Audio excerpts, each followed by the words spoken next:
बोलिए hallelujah. Hallelujah. आज तीसरा दिन है जब यीशु मसीह मुर्दों में से जिंदा हुए।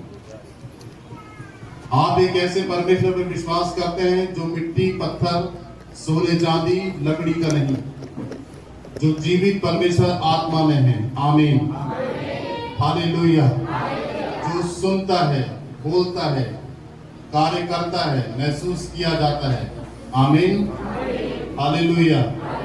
आज पुनरुत्थान दिन है। आज यीशु मसीह मुर्दों में से जिंदा हुए हैं। बोलिए हालेलुया। मौत को सबसे बड़ी बात उन्होंने हराया। सारे पापों को उन्होंने आज हरा दिया। सारे मनुष्य, मानव जाति के पापों को क्रूस पर लेकर खत्म कर दिया। जैसे मैंने आपको बताया कि लिखा है वचन में कि पूरा हुआ। क्या हुआ? पूरा हुआ।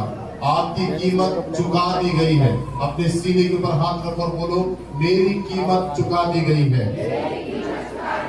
यीशु मसीह ने मुझे धर्मी ठहराया है। आमीन, हालेलुया। एक बार फिर से ताली बजाइए।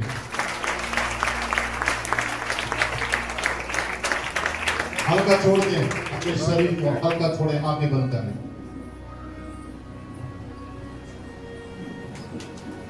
जीवित है मेरा छुड़ाने वाला, जीवित है।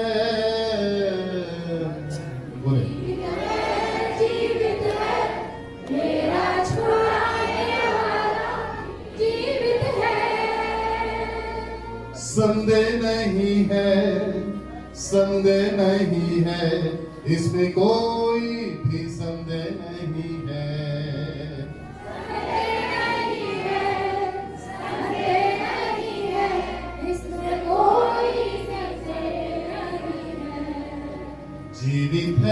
जीवित है मेरा छुड़ाने वाला, जीवित है। जीवित है मेरा छुड़ाने वाला, सब मिलकर जीवित है। सत्यानाश के गड्ढे से मुझे निकाला, दलदल की कीचे से मुझे उभारा। सत्यानाश के गड्ढे से मुझे निकाला, दलदल की कीच से मुझे उबारा। इसमें कोई भी संदेह नहीं है। इसमें कोई भी संदेह नहीं है। जीवित है मेरा छुड़ाने वाला, जीवित है। जीवित है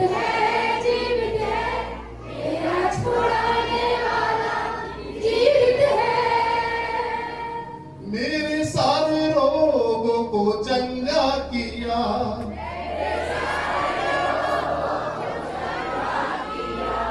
क्लेश में उसने मुझे धीरज दिया। उसने मुझे धीरज दिया। इसमें कोई भी संदेह नहीं है।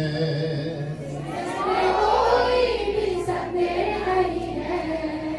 जीवित है मेरा छुड़ाने वाला, जीवित है। जीवित है मेरा छुड़ाने वाला, जीवित है। जगत के अंत तक रहेगा मेरे साथ, रहेगा मेरे साथ। मुझ में बढ़ाएगा पूरा विश्वास। मुझ में बढ़ाएगा पूरा विश्वास। इसमें कोई संदेह नहीं है। इसमें कोई संदेह नहीं है। जीवित है मेरा छुड़ाने वाला, जीवित है। जीवित है मेरा छुड़ाने वाला, जीवित है। जोर से बोलिए हालेलुया। आमीन। और जोर से बोलो आमीन, आमीन, आमीन। जीवित जीवित है मेरा छुड़ाने वाला जीवित है जीवित है जीवित है मेरा छुड़ाने वाला जीवित है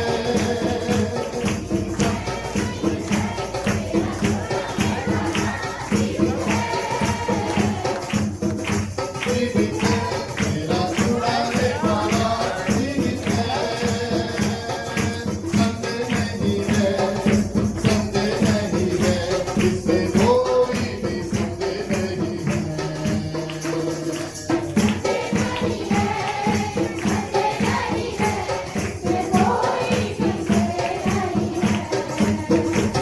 जीवित है मेरा छुड़ाने वाला जीवित है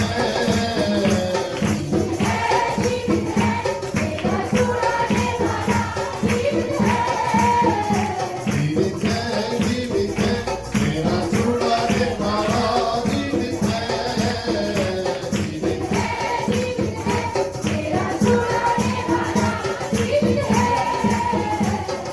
सत्यनाथ की गर्दे से मुझे निकाला जंगल की बीच से मुझे उबाला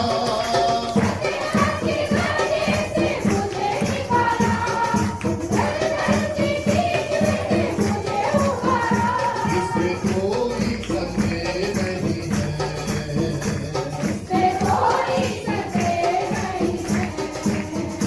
जीवित है मेरा छुड़ाने वाला जीवित है जीवित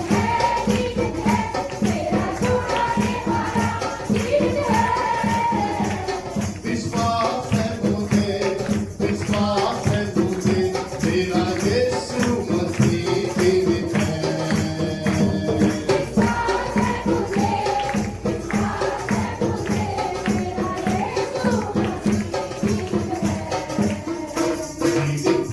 जीवित है मेरा छुड़ाने वाला जीवित है जीवित एक साथ दो से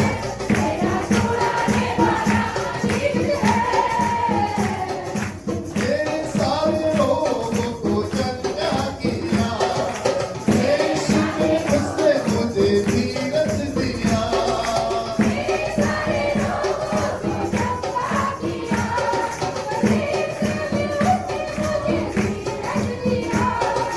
कोई संदेह नहीं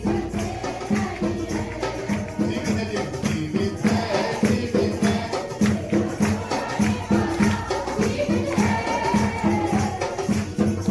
दो से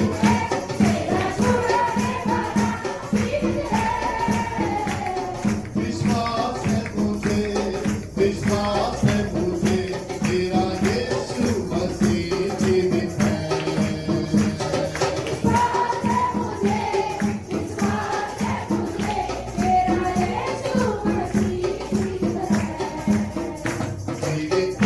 जीवित है मेरा छुड़ाने वाला जीवित है जीवित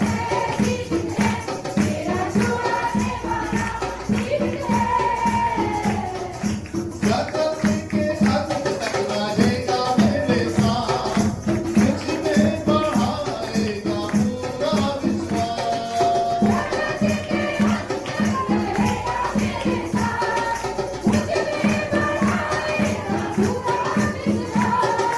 जगत के अंत तक रहेगा मेरे साथ मुझ में बढ़ाएगा पूरा विश्वास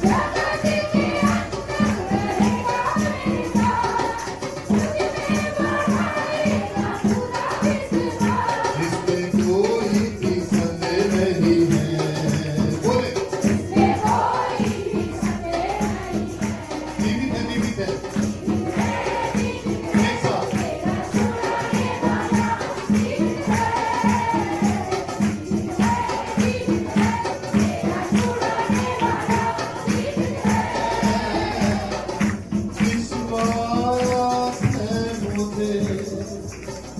विश्वास है मुझे मेरा यीशु मसीह जीवित है। हाथ को ध्यान होता है। विश्वास है मुझे, विश्वास है मुझे, मेरा यीशु मसीह जीवित है। वो बोले उसकी तारीफ करें। आज का दिन महत्वपूर्ण दिन है। ये सारी मानव जाति, सारे लोगों के लिए जो यीशु मसीह पर विश्वास करते हैं, ठीक है, उनके लिए ये दिन महत्वपूर्ण है कि यीशु मसीह ने आज पाप के बंधनों को तोड़ा। जो मनुष्य जाति में पाप फैला हुआ, जकड़ा हुआ और स्थायी, यीशु ने उसको उखाड़ा। उसके पाप के बंधनों को, पीढ़ियों को, सांपों को, चैनों को क्रूस पर यीशु मसीह ने तोड़ा। पहला काम ये। दूसरा काम, जैसे मैंने गुड फ्राइडे में आपको बताया कि मृत्यु से सबको डर लगता है। मौत, कोई नहीं चाहता मौत उसे आए। लोग अपने जीने के लिए अच्छे स्वास्थ्य को मांगते हैं, डॉक्टरों से इलाज कराते हैं और लाखों करोड़ों रुपए बर्बाद कर देते हैं अपने ठीक होने पर। उसका सबसे बड़ा कारण कि वो मरना नहीं चाहते हैं बीमारी के द्वारा, रोगों के द्वारा। वो जिंदा रहना चाहते हैं। मौत एक सबसे भयानक शब्द है, मृत्यु। और पूरी दुनिया में जितने भी लोग हैं, जितने भी दिलेर होंगे वो, और यदि मौत का शब्द को सुनते हैं अपने लिए तो वो कांपते हैं, डरते हैं।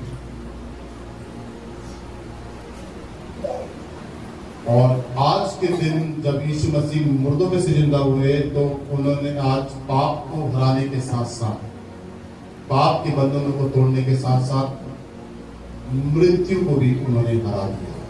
हालेलुया। किसको हरा दिया? मृत्यु को। वचन में लिखा है, अगर आप पढ़ेंगे तो, जय ने मृत्यु को निगल लिया। हे मृत्यु तेरा दंड कहाँ रहा? जय कौन है? यीशु। क्या किया उसने? मृत्यु को निगल लिया, ले लिया। और उसका डंक जो मारने का है, वो डंक उसका कहाँ रहा? चाहे वो डंक बीमारी का हो, जादू टोने का हो, टोने टोटके का हो, सताव का हो, निराशा का हो, चाहे वो चिंता का डंक हो, मृत्यु के डंक होते हैं ये। मृत्यु एक आत्मा है जिसके डंक है। वो डंक जब किसी को मारता है, जैसे कोई चोट लग गई, वहां घाव बन गया, मृत्यु का जो डंक होता है वो डंक है बीमारी का सबसे बड़ा डंक, महामारी का डंक, निराशा का डंक। जैसे बिच्छू के डंक होते हैं ना, ऐसे मृत्यु के डंक है। पहले घायल करना, उसको मारना। इसलिए यीशु मसीह ने यूहन्ना रचित सुसमाचार उसके 10 अध्याय में क्या कहा, आपको ध्यान से सुनना है। यीशु मसीह ने यूहन्ना रचित सुसमाचार उसके 10 अध्याय में कहा, चोर आया चोरी करने, घात करने और नष्ट करने। घात करने का मतलब है डंक मारना। अगर आपको बीमारी है तो आपको मृत्यु का डंक लगा। अगर आप जादू टोने के कर्रे शिकार हो गए तो आपको मृत्यु का डंक लगा। यदि आपको निराशा है, चिंता समा गई है, आपके अंदर धंस गई है, चिंता ने अपने पांव को, निराशा ने अपने पांव को, कर्जे ने अपने पांव को आप में जमा लिया है, तो मृत्यु का डंक है आपको लगा है। इसी डंक को यीशु ने क्रूस पर तोड़ा और पूरी जो मृत्यु एक स्पिरिट थी उसको उसने क्या किया? ले लिया। क्या किया? ले लिया। वचन में लिखा है कि हे मृत्यु तेरा डंक कहां? हे मृत्यु तेरी मारने की शक्ति कहां? जय ने मृत्यु को निगल लिया। आज एक बहुत बड़ी विक्ट्री, विजय का दिन है वर्ल्ड के लिए। एक बहुत बड़ी विजय का और एक बहुत बड़ी गवाही का दिन है आज। तो सर्वशक्तिमान परमेश्वर यीशु मसीह ने आज मुर्दों में से जिंदा होकर ये प्रमाणित कर दिया कि वो कभी मर नहीं सकता, और जो लोग उस पर विश्वास करते हैं वो भी कभी मर नहीं सकते। वचन में लिखा है, जो कोई मेरे पीछे बोलेगा, जो कोई मुझ पर विश्वास करता है, यदि वो मर भी जाए तो भी जिएगा। बोलिए हालेलुया। तो आज का दिन साधारण रीति से नहीं गया। आज का दिन विजय का दिन है। आज का दिन जी उठने का दिन है। और पुनरुत्थान, आज यीशु मसीह पुनरुत्थित हुए, पुनरुत्थान दिन है आज। ठीक है। पुनरुत्थान का मतलब होता है एक आदमी पैदा हो, मर जाए, मरने के बाद फिर जी उठे और फिर कभी ना मरे। इसको बोलते हैं पुनरुत्थान। और ये केवल यीशु मसीह ने ही किया। वो मरा नहीं, जीवित होने के बाद वो आज भी जिंदा है और युगान युग जिंदा रहेगा। आमीन बोले हालेलुया। तो समझ लीजिए कि आप किसकी उपस्थिति में हैं और आपका विश्वास किस परमेश्वर पर है। उसे साधारण ना लें। ठीक, आइए मेरे साथ निकालिए लूका उसका 24 अध्याय। बाइबल में से लूका उसका 24 अध्याय को हम देखते हैं। लूका उसका 24 अध्याय, उसकी पहली आयत को देखेंगे। आपको आज के वचन को अच्छे से गहराई से समझना चाहिए। यहां पर वचन लिखता है, वचन कहता है, परंतु सप्ताह के पहले दिन बड़े भोर को वे उन सुगंधित वस्तुओं को जो उन्होंने तैयार की थी लेकर कब्र पर आई। मरियम, मार्था, बड़े भोर को, सप्ताह का पहला दिन। सुनो ध्यान से, सप्ताह का जो पहला दिन होता है और सप्ताह का जो आखिरी दिन होता है, सप्ताह का जो आखिरी दिन होता है वो शनिवार होता है सप्ताह का, और सप्ताह का जो पहला दिन होता है वो रविवार होता है, आज का दिन। परमेश्वर बुधवार, मंगलवार, इतवार नहीं, परमेश्वर गिनती के हिसाब से चलता है। पहला दिन, दूसरा दिन, तीसरा दिन, चौथा दिन।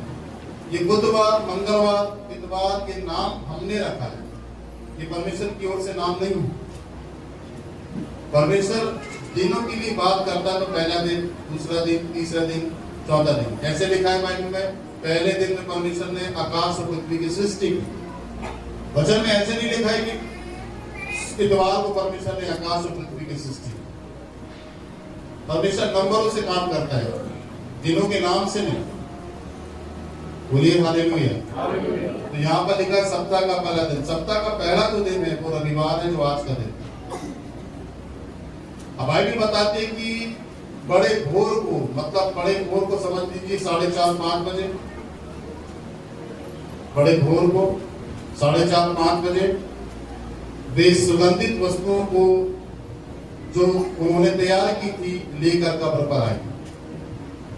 मरियम ने सुगंधित वस्तुओं को जो तैयार की थी, सुगंधित वस्तुएं, ये मसाले सुगंधित जो मुर्दे के शरीर में मला जाता है। ये मुर्दे के शरीर में क्यों मला जाता है मालूम है? कि उसमें से सड़ांध ना हो और खुशबू निकले।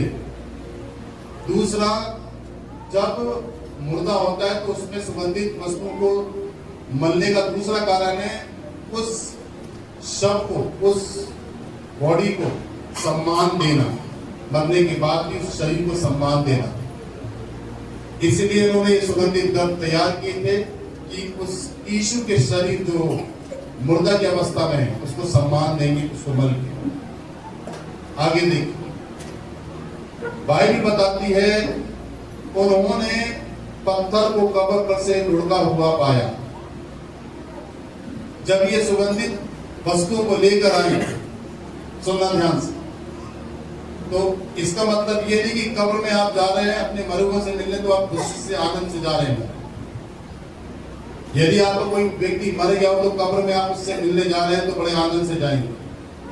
कब्र में आदमी अपने मरे हुए से जब जाता है कब्र को देखने, तो बड़ी चिंता से जाता है, बड़ी निराशा से भरा हुआ जाता है, क्योंकि जो व्यक्ति आज कब्र में दफना दिया गया है, कल वो व्यक्ति एक दिन उसके साथ था, आज नहीं। तो ये घोर चिंता को लेकर के, निराशा को लेकर कब्र पर पहुंचे। और दूसरी बात, कब्र पर आ तो रही थी ये सुगंधित द्रव्य को, सुगंधित वस्तुओं को लेकर, परंतु बात ये थी कि कब्र पर पत्थर लगा दिया गया था। बड़ा पत्थर कब्र पर इसलिए लगाया गया था कि कब्र का पत्थर कोई हटाने ना पाए, कब्र ढाप दी जाए। और कब्र ऐसी नहीं हुआ करती थी कि जमीन के नीचे कब्र गड्ढा खोदा हो कब्र बना दी। पुराने समय में कब्र मकान के कमरे की तरह होती थी। उस दरवाजे में, जैसे दरवाजा देखते हैं आप मकान का, वैसे ही दरवाजे पर आप पत्थर को लगा दें। एक बार थोड़ा सा अगर आप दिखाएंगे कब्र को, इस पे यीशु मसीह की कब्र को दिखाएंगे तो आप थोड़ा सा बताएं, सर्च कर पारस जल्दी से दिखाएं। तो कमरा जो हुआ करता था, वो कब्र जो हुआ करती कमरे के जैसे हुआ करती थी पुराने समय। अभी क्या होता है कि कब्र जमीन में गाड़ दी, वो कब्र बन गई। पुराने समय में कब्र ऐसी नहीं हुआ करती थी, कब्र हुआ करती थी कमरे के जैसे। जैसे आप यीशु मसीह की कब्र को भी देखेंगे, अभी आपको इसमें स्क्रीन में दिखाएंगे आपको यीशु मसीह की कब्र, तो एक कमरे के जैसी कब्र थी उसकी, और पत्थर भी दिखाऊंगा मैं आपको।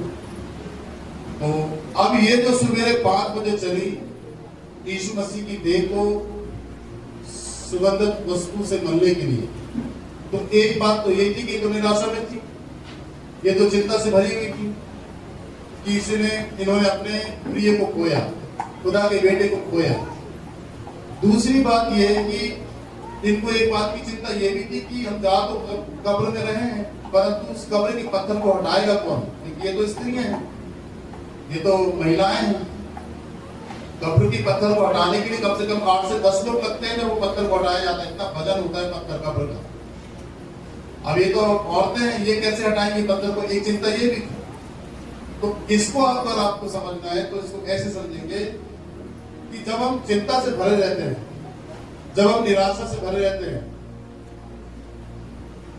बहुत सारी चीजों को शायद हो सकता है हमें अपने जीवन में खो दिया हो। जैसे ये स्त्रियों ने यीशु मसीह को खो दिया, हमने भी अपने जीवन में बहुत सारा समय खो दिया, गवा दिया, बहुत सारे चांस हमने निकाल दिए अपने जीवन से। सुनना ध्यान से, हमने भी अपने जीवन से बहुत सारी ऐसी चीजों को खो दिया जो मेरे और आपके लिए महत्वपूर्ण थी, उनको मैंने खो दिया, वे मेरे पास नहीं। दूसरा, पत्थर जो कब्र पर लगा है, इसका इंडिकेशन ये है, आंतरिक दृष्टि से देखेंगे गहराई से, तो पत्थर जैसी समस्याएं कैसे हटेंगी, कैसे टलेंगी, कैसे सरकेंगी, पत्थर जैसी समस्या, ये सारी समस्याओं से ये महिलाएं भरी हुई थी और यीशु की कब्र पे जा रही। सबसे पहले कि वे उसको मुर्दे की अवस्था में देखेंगी, दूसरा उस पर वो सुगंधित वस्तुएं मलेंगी, तीसरा वो कब्र के पत्थर को कैसे हटाएंगे। बोलो जोर से हालेलुया, जल्दी लगाओ। तो यहां पर देखेंगे कि दूसरी आयत में उन्होंने पत्थर को कब्र पर से लुढ़का हुआ पाया। परमेश्वर की योजना है कि परमेश्वर योजनाबद्ध तरीके से मनुष्य के जीवन में, आपके जीवन में काम करता है। ध्यान से सुनना, परमेश्वर योजना के तरीके, योजना बनाकर मनुष्य के जीवन में काम करता है। हमको लगता है कि तकलीफ, पत्थर जैसी समस्या, पहाड़ जैसी समस्या, चट्टान जैसी समस्या हटेगी नहीं, परंतु जब हम लक्ष्य की ओर बढ़ते हैं, निशानी की ओर बढ़ते हैं, आज्ञाओं में बढ़ते हैं, तब परमेश्वर की योजना के अनुसार परमेश्वर उस कठिन समस्याओं को जो पत्थर जैसी होती हैं, उसको परमेश्वर पहले से निकाल के रखता है और हमारे लिए रास्ता खोलता है। बोलिए हालेलुया। जल्दी निकालो, बोलिए जोर से हालेलुया। तो यहाँ पर देखिए उन्होंने पत्थर को कब्र पर से लुढ़का हुआ पाया। सबसे अच्छी बात मन में तो ये बात हुई होगी ना कि जब मारा था यीशु मसीह तो पत्थर लगा दिया गया था, अब हम जा रहे हैं तो पत्थर को कौन लुढ़काएगा, परंतु पत्थर को वो लुढ़का हुआ पाया, मतलब परमेश्वर ने उनके रास्ते को खोल दिया। बोलिए हालेलुया, हालेलुया, बोलिए हालेलुया। तो यहाँ पर हम देखेंगे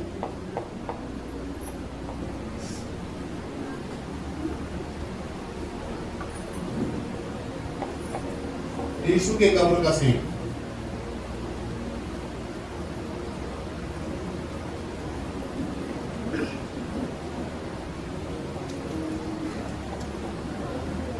वैसा नहीं है इस्राइल का दिखा रहे आप, चलो इसको दिखाओ, जूम करो इसको,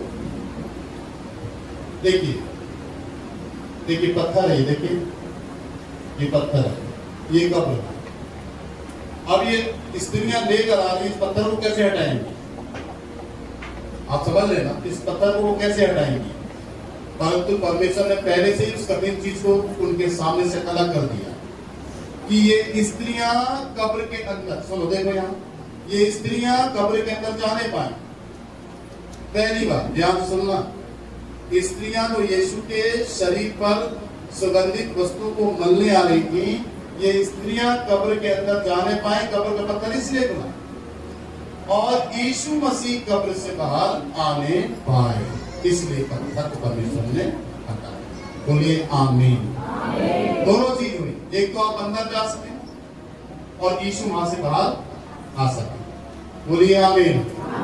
तो इसीलिए ये कब्र का पत्थर देखिए, कब्र कैसी है देखिए, कब्र देखिए कमरे के जैसे चट्टान में, और देखिए कमरा बना हुआ है, कमरे जैसी कब्र हुआ करती थी पहले, जमीन पे नहीं खोद के गाड़ते थे। यीशु मसीह को इसी कब्र पर रखा गया था, कमरे जैसी। बोलिए जोर से हालेलुया, बोलिए प्रेज द लॉर्ड। ठीक है, आगे देखिए तीसरी आयत, पर वे भीतर जाकर प्रभु के शब्द को ना पाए। वो भीतर गई, क्योंकि मैंने कहा ना आपको भीतर जाने के लिए, तो वो भीतर गई, तो जब देखा तो वो यीशु मसीह का शरीर वहां पर नहीं था, नहीं पाया उन्होंने यीशु मसीह के शरीर को। बोलिए जोर से हालेलुया। क्योंकि अगर आप परमेश्वर के साथ चल रहे हैं, सुनना ध्यान से, आप परमेश्वर की अगुवाई में हैं, परमेश्वर की योजना के साथ अगर आप चल रहे हैं, तो कोई भी चीज परमेश्वर आपके सामने लेकर नहीं आएगा जो सड़ी हो, मुर्दा हो, या डेड चीज आपको परमेश्वर कभी भी नहीं दिखाएगा, मुर्दा चीज कभी भी परमेश्वर आपको दिखाएगा नहीं। अगर वो मुर्दा यीशु मसीह के शरीर को 3 दिन बाद देखती तो बहुत भयानक था, और मुर्दा शरीर को अगर वो यीशु मसीह के देखती तो और निराशा से भर जाती, रोती। परंतु परमेश्वर उनको कब्र पर लेकर आया, रुलाने के लिए नहीं, उनको आनंद से भरने के लिए, क्योंकि जिस चीज को वो मुर्दा की अवस्था में ढूंढ रही है वो वहां पर नहीं है। बहुत सारी चीजें ऐसी हमारे जीवन में होती है जब हम अपने रास्ते गलत तरीके से चलते हैं, जहां पर निराशा है, जहां पर चिंता है, हम ऐसे रास्ते को चुनते हैं। जीवन में हमेशा याद रखिए, हम ऐसे रास्ते को चुनते हैं जहां पर कुछ भी नहीं। अच्छा, दूसरी चीज यहाँ पर एक और हुई कि अब यीशु मसीह है ही नहीं वहां पर, यीशु मसीह वहां पर नहीं है, कब्र में नहीं है। यहाँ पर देखिए क्या लिखा है, जब पर भीतर जाकर प्रभु यीशु के शब्द को ना पाया। भीतर जाकर उन्होंने यीशु के शब्द को नहीं पाया, तो यीशु के शब्द को पाने जा रही थी परंतु नहीं पाया। तो मेरे कहने का मतलब ये है कि हम बहुत सारी चीजों में ऐसे गलत रास्तों पर चलते हैं, गलत निर्णय लेकर चलते हैं जहां पर हमें कुछ भी हासिल नहीं होता। एक चीज ये भी है, एक दूसरा नजरिया ये भी है कि वो यीशु को देखने जा रही है, यीशु की शरीर पर वो सुगंधित वस्तु लगाने जा रही है, परंतु वहां पर यीशु नहीं है, वहां पर यीशु नहीं है, वहां पर कब्र खाली है। बहुत सारे काम हम ऐसे करते हैं, बहुत सारी जगह हम ऐसी जाते हैं जहां पर हमें काम फेल हो जाता है, बहुत सारी जगह हम ऐसे जाते हैं जहां पर हमें कुछ भी हासिल नहीं होता, बहुत सारी जगह आशीषों की हमें ऐसी दिखाई देती, परंतु वहां पर कुछ भी हाथ नहीं लगता, ना कोई आशीष हमें मिलती है।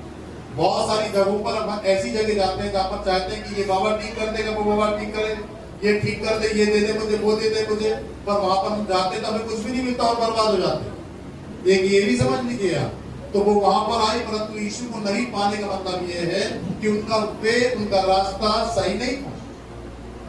इसका सबसे बड़ा कारण है, आगे देखिए, आगे देखिए 4, जब वे इस बात से भौचक्की हो रही थी तो देखो 2 पुरुष झलकते वस्त्र पहने हुए उनके पास आ खड़े हुए।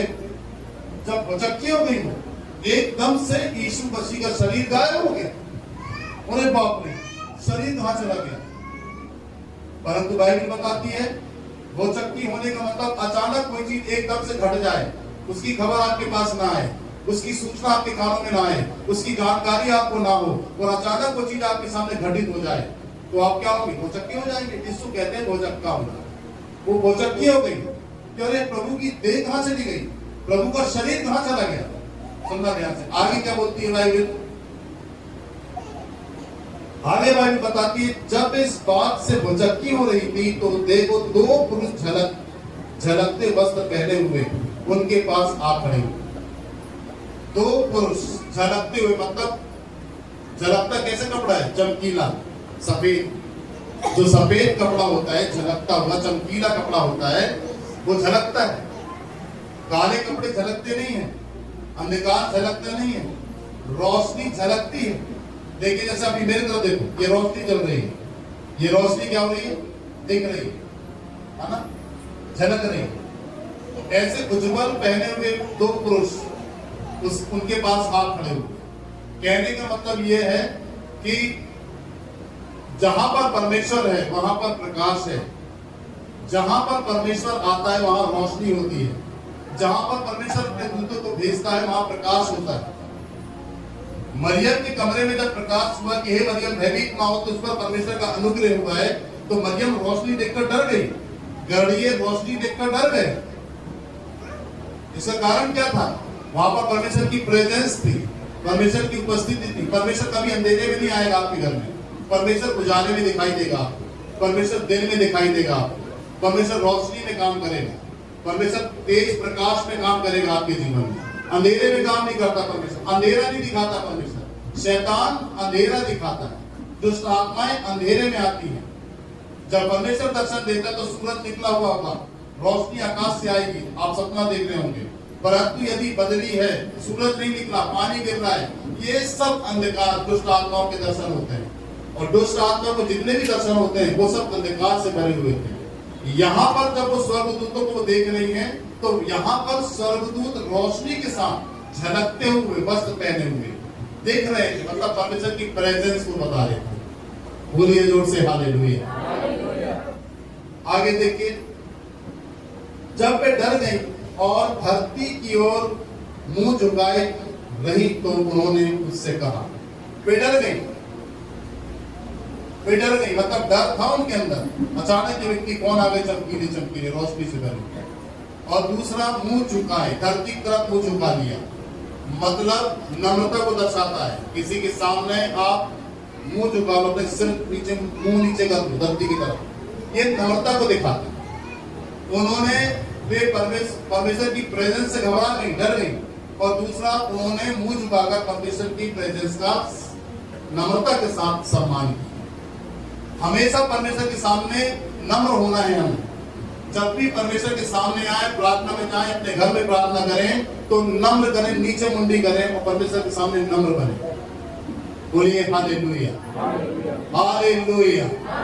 ये यहाँ पर मरियम का, इनका झुकने का, सर नीचे करने का जो कारण था, ये नम्रता को दिखा रहा था और भय था उनको परमेश्वर। आगे देखिए क्या कहता है वो।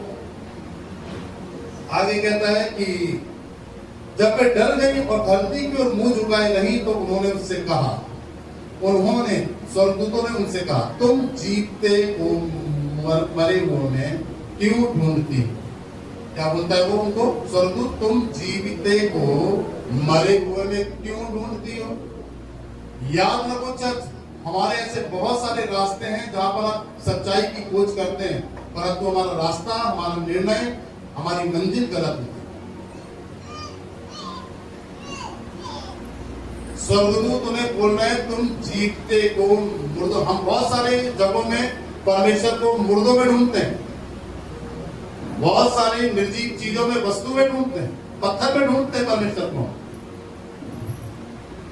हम सोने चांदी में ढूंढते हैं परमेश्वर, हम लकड़ी में, काठ में ढूंढते हैं परमेश्वर। मालूम है आपको, हम प्रभु में जब नहीं थे तो कहां ढूंढते थे परमेश्वर? लकड़ी में। हम जब प्रभु में नहीं थे तो परमेश्वर को कहां ढूंढते थे? मिट्टी में। हम जब प्रभु यीशु मसीह में आए नहीं, जब हम प्रभु में नहीं थे तो हम प्रभु परमेश्वर को कहां ढूंढते थे? पत्थरों में, सोने चांदी में ढूंढते थे, पर वो वहां मिलता नहीं था। हमारा निर्णय गलत था, हमारी मंजिल गलत थी। इसलिए यहाँ पर स्वर्गदूत करेक्ट करते हैं कि तुम जीवते को मुर्दों में क्यों ढूंढती हो? आज बहुत सारे क्रिश्चियंस, आज बहुत सारे लोग, आज बहुत सारे विश्वासी आज की तारीख में भी यीशु मसीह को वो मुर्दों में ढूंढ रहे हैं, परंतु वो मुर्दों में नहीं है। याद रखना, अपनी मंजिल को, अपने रास्ते को पहचानो। आगे देखे क्या कहता है वो कहता है वे यहाँ नहीं है परंतु जी उठा है। वो यहाँ नहीं है जहां तुम उसे ढूंढ रहे हो, वो जी उठा है, वो जीवित है। तुम क्यों उसे वहां ढूंढ रही हो? तुम क्यों आई हो यहाँ उसे ढूंढने? आप सुनो आगे, आगे देखो क्या कहता है। वो कहता है वे यहाँ नहीं है परंतु जी उठा है, स्मरण करो। वो कहता है स्मरण करो, स्मरण करो, बोलो जोर से, स्मरण करो। वो कहता है याद करो,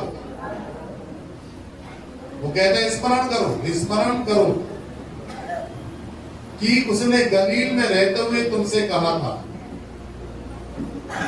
हम वचन सुनते हैं पर वचन को अपने अंदर रखते पर भूल जाते हैं। स्वर्गदूत कहता है स्मरण करो, गलील में जब वो उनके साथ था तो उसने उनसे कहा था कि मैं तीसरे दिन मुर्दों में से जिंदा हो जाऊंगा, मनुष्य का पुत्र मुर्दों में से जिंदा हो जाएगा। आप सुन तो नहीं वचन, परंतु वचन के अनुसार चल नहीं रही। हम वचन सुन लेते हैं पर वचन के अनुसार चलते नहीं, वचन के अनुसार सोचते नहीं, वचन के अनुसार करते नहीं। यीशु मसीह के साथ रहा, यीशु मसीह ने इनको वचन बताया कि मैं तीसरे दिन मुर्दों में से जिंदा होऊंगा, फिर भी ये वचन भूल गई और उसको कब्र में आकर ढूंढ रही है कि उसकी लाश मिल जाए। ऐसे ये तरीका हमारा भी है कि हम वचन सुनते तो हैं परंतु याद नहीं रखते। फिर परमेश्वर जब समय आता है ना, जब कोई भी ऐसा पीरियड आता है ना, जब आपकी लाइफ में एक ऐसा टाइम आता है ना, जब परमेश्वर, जब आप वचन पढ़ते हैं तब आपको याद आता है, हाँ ये कहा था प्रभु ने। जैसे अब भविष्यवाणी हुई, मैंने भविष्यवाणी, परमेश्वर बोलता प्रार्थना कर, एक्सीडेंट होने वाला है बहुत खतरनाक, और मैंने प्रार्थना किया और मैंने बोला एक्सीडेंट को कैंसिल करो, कैंसिल करो, कैंसिल करो। अब यहाँ से जाने के बाद सब भविष्यवाणी को भूल गए। अब जब उस बहन के पति के साथ ऑटो में गड़बड़ी हुई, ऑटो के नट बोल्ट खुल गए और एक्सीडेंट भारी होने वाला था, तब उसको याद आया भविष्यवाणी हुई। तो यही प्रोसेस हमारे साथ भी है। वचन हम सुन लेते हैं परंतु वचन उस समय याद नहीं होता है हमें। जब घटना घटती है हमारे सामने तब वचन याद आता है। हाँ, प्रभु ने ऐसा कहा। पहले से हमें वचन को याद रखना है, वचन को उस समय याद नहीं रखना है जब घटना घटे। स्वर्गदूत को नहीं याद दिला रहे, याद करो ना तुम यीशु के साथ रहे। यीशु बताया नहीं था तुमको मुर्दों में से जिंदा हो जाऊंगा। बोलिए हालेलुया। तो यहाँ पर वो कह रहे हैं कि स्मरण करो। आगे देखिए, अवश्य है कि मनुष्य का पुत्र पापियों के हाथ पकड़वाया जाए। मनुष्य का पुत्र मतलब यीशु मसीह पूरा मनुष्य बनकर आया ना, याद रखना। खुदा का बेटा तो था वो, परंतु मनुष्य का पूरा व्यवहार था उसका, उसको दर्द होता था, उसे भूख लगती थी, उसे प्यास लगती थी, उसे दर्द था, तकलीफ थी, वो भी परेशान था, वो भी थकता था। इसलिए देखिए बाइबल में ऐसे करके लिखा है कि वो थककर कुएं के किनारे बैठ गया। जब वो थक गया तो कुएं के किनारे बैठ गया, तब सामने स्त्री आई, तब उसने पानी मांगा उससे। तो वहां पर ऐसा लिखा है वो थक कर बैठ गया, मतलब थकान होती थी उसको, क्योंकि वो मनुष्य था, मनुष्य बनकर आया था। बाइबल ऐसे ऐसे प्रमाण देती है, आपको वचन को गहराई से समझना। आगे देखिए क्या लिखता है। आगे लिखता है कि पापियों के हाथ पकड़वाया जाए, धर्मियों के हाथ नहीं, पापियों के हाथ पकड़वाए। पापियों के साथ उसी गिनती हुई, जबकि वो धर्मी था, पापी नहीं था। आगे देखिए, और क्रूस पर चढ़ाया जाए और तीसरे दिन जी उठे। बोलिए, और क्रूस पर चढ़ाया जाए और तीसरे दिन जी उठे। हाँ, जब उन्होंने ये बताया स्वर्गदूत ने मरियम को और स्त्रियों को, तब उनको ये बातें आगे लिखता है, देखो, तब उसकी बातें उसको स्मरण आई, तब याद आया। वचन आपको कोई याद दिलाए, ऐसा नहीं होना चाहिए। आपको वचन याद रहना चाहिए। आप ऐसा पढ़ो कि वचन याद रखो। आप ऐसा मत पढ़ो कि जब परेशानी संकट आए तब आप वचन भूल जाओ। परेशानी का संकट, हर प्रकार का वचन हर प्रकार से है। बीमारी का वचन बीमारी के लिए है। आपको बीमारी के समय बीमारी के वचन को बोलना है। कर्जे का वचन कर्जे के समय है, आपको कर्जे के समय उसको बोलना है, याद रखना है। आप बोलेंगे तब जब आप याद रखेंगे। आप तब नहीं बोल सकते जब आपने पढ़ लिया, याद कर लिया और आप भूल गए। ये नहीं होना चाहिए। हर प्रकार का वचन आपके लाइफ में परमेश्वर ने बाइबल के अंदर दिया है। हर प्रकार का वचन, आपके भविष्य का, वर्तमान का, आपके भूतकाल का सारा वचन बाइबल के अंदर लिखा है। आपको बस पढ़ना आना चाहिए और वचन को इस्तेमाल करना आना चाहिए। ये महत्वपूर्ण है। उनको उसी समय याद आया जब याद कराया गया। आपको कोई याद कराया जाए वचन तब आपको याद आए, कोई अच्छी बात नहीं। बोलिए जोर से हालेलुया। अगर इन स्त्रियों को याद रहता वचन तो यहाँ कब्र पर नहीं आती वो। आपको अगर वचन याद रहे, वचन की नॉलेज रहे आपके अंदर, तो आप गलत रास्ते पर नहीं जाएंगे। आपको वचन याद रहे तो आप विश्वास में सटीक निर्णय लेंगे। और अगर आपको वचन याद नहीं रहे तो आप विश्वास में गलत निर्णय ले सकते हैं। विश्वास आपका कमजोर हो सकता है, आप भटक सकते हैं। 75-80% लोग भटकते का मैं मालूम, जब उनको वचन याद नहीं रहता, वचन को इस्तेमाल नहीं करते, तब भटक जाते। सही समय पर वचन को इस्तेमाल करना, क्लेम करना, वचन को बोलना, सही समय पर वचन पर चलना। स्वर्गदूत ने याद दिलाया, याद करो ना, बोल कर गया तो तुम्हें याद नहीं, तुम यहाँ पर आए हो, तुम यहाँ क्यों आए? बोलिए जोर से हालेलुया।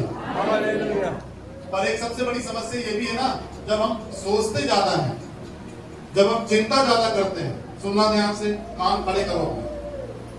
जब हम सोचते ज्यादा हैं, जब हम चिंता ज्यादा करते हैं, जब हम निराशा को ज्यादा काम करने देते हैं अपने जीवन में,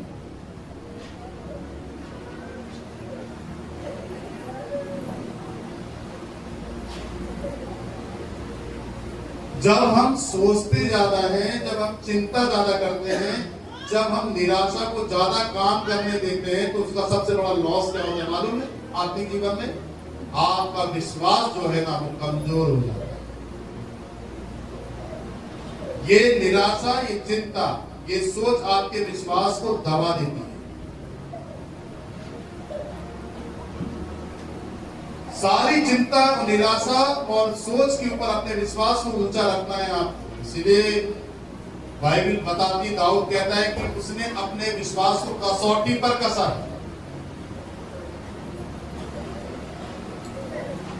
और विश्वास को हमेशा ऊंचा प्रतिष्ठित करती है बाइबल। जो यहोवा पे भरोसा रखते हैं वे सिय्योन पर्वत के समान है। पर्वत ऊंचा होता है, तो जैसे पर्वत ऊंचा है वैसे आपका विश्वास सारी चिंता, निराशा, वेदना, दर्द, दुख, मुसीबत, तकलीफ, परेशानी, दिक्कत, बीमारी से ऊंचा होना चाहिए विश्वास। ये सब चीजें नीची होनी चाहिए विश्वास। आमीन, हालेलुया। वचन की एक अच्छी नॉलेज, एक अच्छी पकड़ माइंड से, बुद्धि से होगी आपकी लाइफ। वचन को पाने, कमजोर, वचन को ग्रहण करने और सीखने में आपको कमजोर नहीं होना है। क्योंकि वो स्वर्गदूत कुछ और काम नहीं कर रहे, उनको वचन याद दिला रहे, याद करो, तुमने कहा नहीं कर रहे। वो ये भी नहीं बता रहे कि वो कौन है, बस केवल वो वचन से बात कर रहे हैं। उन्होंने कोई फालतू बात नहीं करी, केवल वचन को बोला उन्होंने, याद करो ना, तुमसे नहीं कहा था उसने वो जी उठेगा। तो वचन मेन है। वचन आपको गलत रास्ते पर नहीं लेकर जाएगा अगर उसकी नॉलेज होगी और अगर आप उसे इस्तेमाल करना जानते हो। गलत विश्वास आपके अंदर कमजोर नहीं होगा अगर वचन सही तरीके से आप वचन में चलेंगे।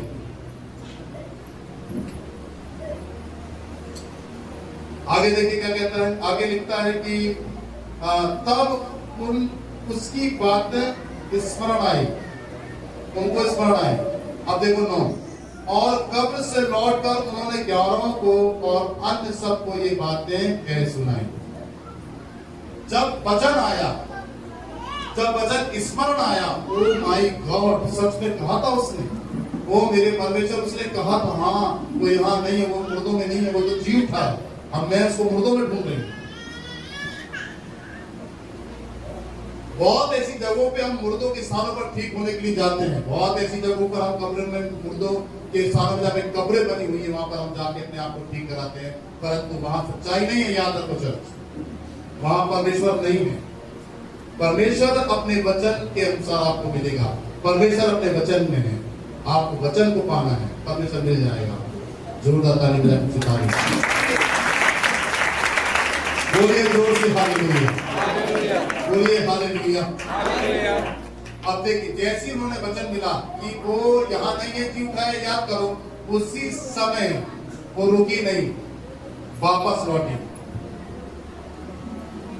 जब आपको वचन मिल जाए, देरी मत करो, उस स्थान को छोड़ो जहां पर तुम गलत चले गए, उस स्थान से हटो जहां पर तुम गलत निर्णय ले लिए, फट से हटो, वहां से फट से मुड़ो, मोड़ लो अपने रास्ते को। वहां खड़े रहना, वहां रहना मतलब वो वचन में वो फट से लौटी। वे महिलाएं हैं, वे लौटी और बताती बाइबल कि उन्होंने 11 को जाकर ये बात सुनाई कि यीशु मसीह मरा नहीं, तीसरे दिन को आज जिंदा हो गया है।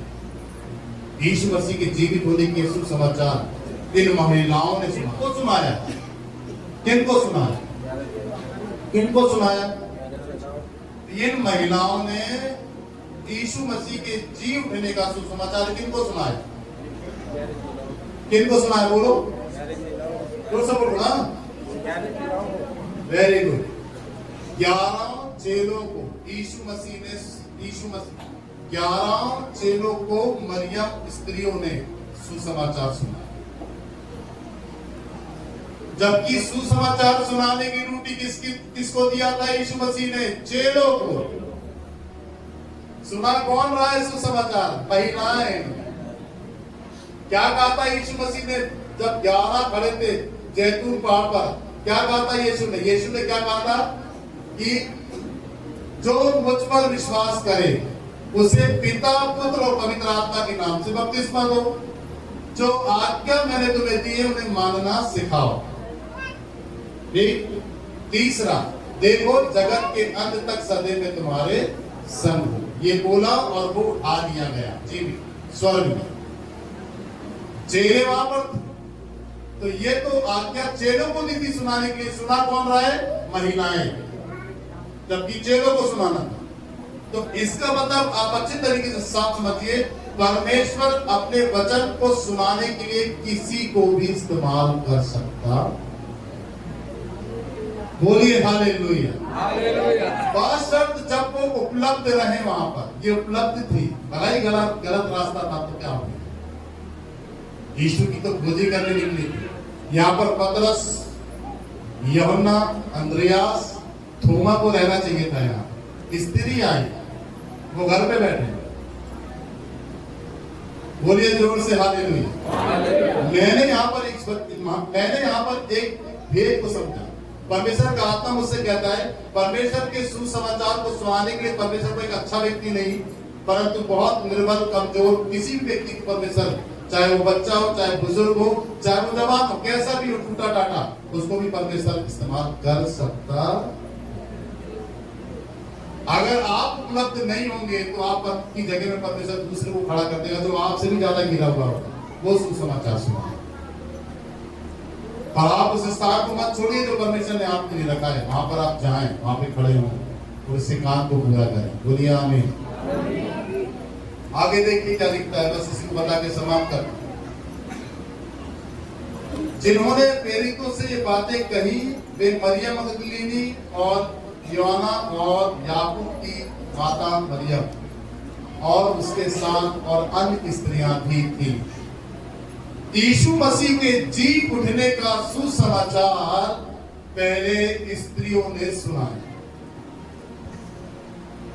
महिलाओं ने। इसीलिए देखिए महिलाएं सबसे ज्यादा आगे हैं, पुरुष आगे नहीं।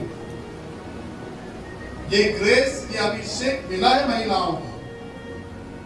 कलीसिया में देख लो, बड़े चर्चिस में देख लो, मसीह मंडली में देख, कहीं भी देख लो आप, महिलाएं सबसे आगे होती हैं आराधना प्रार्थना, क्योंकि ये मौसम मिला हुआ होता है। जबकि पुरुषों को रहना चाहिए था, परमेश्वर ने ठहराया उनको, परंतु महिलाएं आगे। और ऐसा नहीं है, पुरुषों को भी आगे आना है। बोलिए आमीन। अगर वे आगे नहीं आए तो अपना भाग खो सकते हैं, अपनी ब्लेसिंग्स को जो उनके व्यक्तिगत जीवन के लिए वो खो सकते हैं। क्योंकि महिलाएं पुरुष का हिसाब, अपने पति का हिसाब नहीं देंगी। महिलाएं अपना हिसाब देंगी, पति अपना हिसाब अलग देंगे परमेश्वर। इसलिए दोनों की काम करने का जो तरीका हो बराबर होना चाहिए। और मैं तो ये कहता हूं कि जितना ज्यादा पुरुष काम कर, महिलाएं काम कर रही हैं, उससे ज्यादा पुरुष परमेश्वर काम आगे बढ़कर करें तो ज्यादा बेस्ट होगा। बोलिए हालेलुया। फिर दूसरा भेद इसके अंदर ये भी है कि देखिए, एक महिला के द्वारा पाप आया हवा के द्वारा, परंतु दूसरी महिला के द्वारा उद्धार भी आया। तो शैतान ने जहां पर स्त्री को गिराया, वहीं पे परमेश्वर ने स्त्री को उठाया भी है। बोलिए हालेलुया। शैतान ने जहां पर स्त्री को डिस्ट्रॉय किया, वहां पर परमेश्वर ने स्त्री का निर्माण भी किया।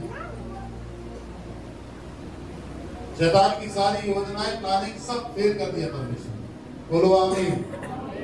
आगे देखिए, परंतु उनकी बात उन्हें कहानी सी जान पड़ी और उन्होंने उसकी प्रतीति ना की। कहानी सी जान पड़ रही। तो कभी कभी वचन को पढ़ते तो कहानी जैसा लगता है, कभी कभी वचन को सोचते तो कहानी जैसी लगती है। याद रखो, इस भूल मत रहना कि वचन कहानी कथा है। कहानी कथा बोलते हैं जो मन से लिखा जाता है, दिमाग से लिखा जाता है, कल्पनाओं से लिखा जाता है, उसको बोलते हैं कहानी और कथा। बाइबल का वचन कहानी कथा नहीं है। या कहानी कथा समझो आप, ये कथा है, ये कहानी है। आप बाइबल प्रार्थना करवा लो, कथा करवा लो अपने घर में। बोलिए हालेलुया। आप अपने घर में बच्चों को कहानी सुना दो, दाऊद की कहानी सुना दो, मूसा की कहानी सुना दो। गलती नहीं करिए ऐसी। ये कहानी और कथा नहीं है, ये जीवित परमेश्वर का वचन है। ये हो रहा है, हो चुका है और आने वाले समय में हो रहा है हर व्यक्ति के जीवन। आमीन। उन्हें कहानी पढ़ रही, उन्हें कहानी ऐसी लग रही है। यीशु जीवित हो गया, ऐसे स्वर्गदूत ने कहा, कल्पना न कर, देखो सोचते तो कहां चली गई, कहानी सी लग रही है। अच्छा ऐसा हो सकता है, कहानी है कि बनाया हुआ किसी मनुष्य। बोलिए हालेलुया। आगे देखिए, तब पतरस उठकर कब्र पर दौड़ा गया और झुककर केवल कपड़े पड़े देखकर और जो कुछ उसमें था अचंभा करता हुआ अपने घर चला गया। लो, सुना तो, विश्वास तो किया, आया दौड़ के, देखा, कपड़े पाया। कभी कभी क्या होता है कि हम वचन पे विश्वास नहीं करते जब तक देख नहीं लेते। यीशु मसीह सही में जीवित, वो दृष्टांतों को निकालता है, बंधनों को तोड़ता है, मुर्दों को जीवित करता है, लंगड़ों को चलाता है, अंधों को आंखें देता है। तो कभी कभी क्या होता है कि जब ये वाला विश्वास हम रखते हैं अपने अंदर, सुनो याद देखो, जब ये वाला विश्वास जब हम अपने अंदर रखते हैं कि जब हम देखेंगे तो विश्वास करेंगे, तो इसका सबसे बड़ा कारण यही होता है कि आप पीछे रह गए होंगे, आप आगे बढ़ नहीं सकते। ऐसी सोच रखने वाला व्यक्ति जो चमत्कार देखकर विश्वास करे, परंतु आपको मन से विश्वास करना है। चमत्कार आप देखो चाहे ना देखो। पतरस क्या हुआ, पतरस ने देखा, आकर कपड़ा पड़ा, यीशु मसीह को नहीं देखा, तो बाइबल बताती है घर लौट गया। जाकर और भी लोगों को बताना था, और भी लोगों को कहना था ये बात, उसने नहीं कही। ऐसे ही होता है हमारे साथ, जब हम विश्वास नहीं करते ना, चमत्कार को नहीं देखते तो हम विश्वास नहीं करते। तो फिर हम पीछे हटते हैं।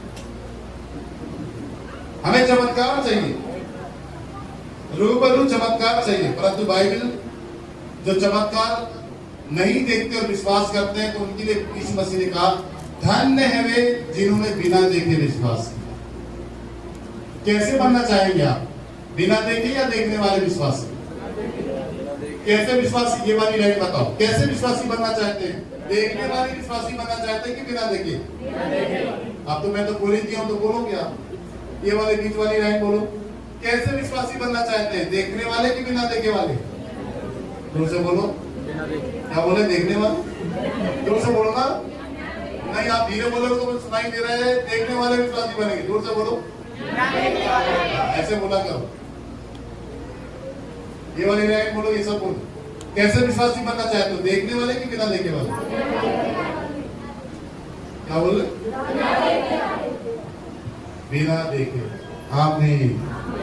जो बिना देखे वाले विश्वासी होते हैं ना, वो धन्य होते हैं। और अगर आप सही में ये बात अपने दिल से कह रहे हो तो आप धन्य हो। बोलो आमीन। हालेलुया। बोलो हालेलुया। यीशु जी उठा है, वो नहीं है, वो जीवित है, मुर्दों में नहीं है। मारा गया, गाड़ा गया और तीसरे दिन मुर्दों में से जीवित है। आपको अपने विश्वास को मजबूत करना, सारी चिंताओं निराशाओं को नीचे करना, आपको वचन याद रखना, आपको पाप में, डर में, भय में, दुख में, संकट में नहीं रहना। आपको विश्वास में रहना है, आगे बढ़ना है मंजिल की ओर। यीशु को आपको मुर्दों में नहीं ढूंढना है, ऐसी कब्रों में नहीं जाना है, आपको ऐसी जगह नहीं जाना है, किसी मनुष्य के पास नहीं जाना है। यीशु को आपको वचन में मिलेगा, यीशु को वचन मिलेगा। वचन आत्मा, बाइबल बताता है। बोलो आमीन। वचन आत्मा, बोलो वचन आत्मा। हालेलुया।